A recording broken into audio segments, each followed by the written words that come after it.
Shell had a big earnings miss in Q2, partly down to the oil price. Andrew Brown is Shell's Upstream International Director and joins me now. Andrew, many thanks for talking with Reuters.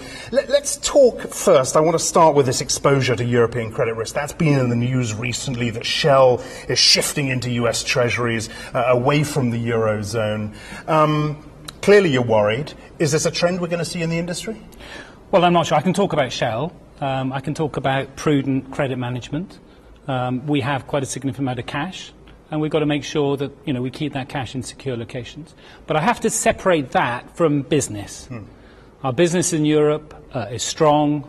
We're going to continue to invest. For instance, here in the UK, we've taken on more retail stations. We're growing our oil and gas production with investments over the next 5 years. So I think we have to be careful we don't, prudent credit management is one thing. Continued business and interest in Europe is another. Do you imagine, though, I know you speak for Shell, but do you imagine that this will be a trend we see industry-wide soon? No, I think that all the corporations are going to have to look at credit risk. And that's not just where they put their cash, it's about their suppliers and looking down their supply chains. And we all look at that all the time. And clearly, in times of weakness, people will shift their credit elsewhere. We'll come on to your projects in just a second. Let me ask you first, though, can the world afford losing Iranian oil altogether, do you think?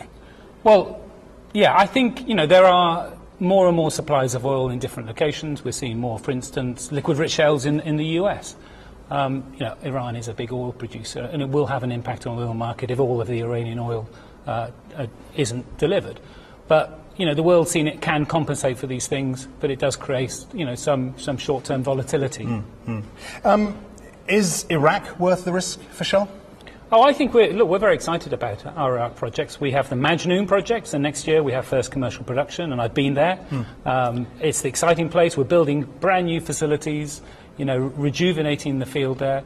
We've moved on. We're now actually setting up what's called the Basra Gas Company. We're going to gather gas from the oil fields around South Iraq, and that's actually going to generate power generation and help the people. Your competitors, of course, are all seem to be defying Baghdad and going north. Can we expect you to do the same?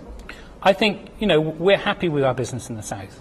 We have, as I said, supplemented our oil production with this big new gas venture.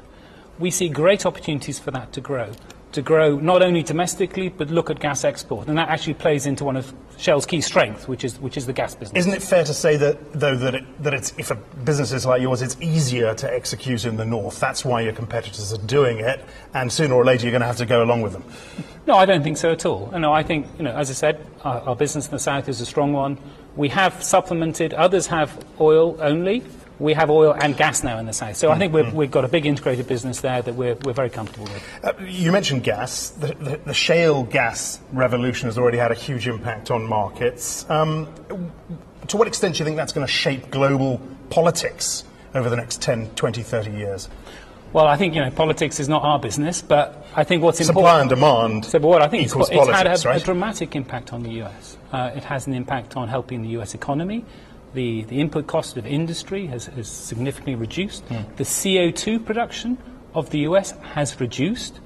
And, we've got a big position in the US in shale gas, but also the liquid-rich shales. And we're looking at actually exporting that gas and looking at various schemes, whether it's gas to liquids, LNG or chemicals. So it gives us great opportunities. Sure. No one can deny that we're going to see a shift. Let me ask you this. What does it mean for Saudi? What does it mean for the Middle East in general? What does it mean for OPEC?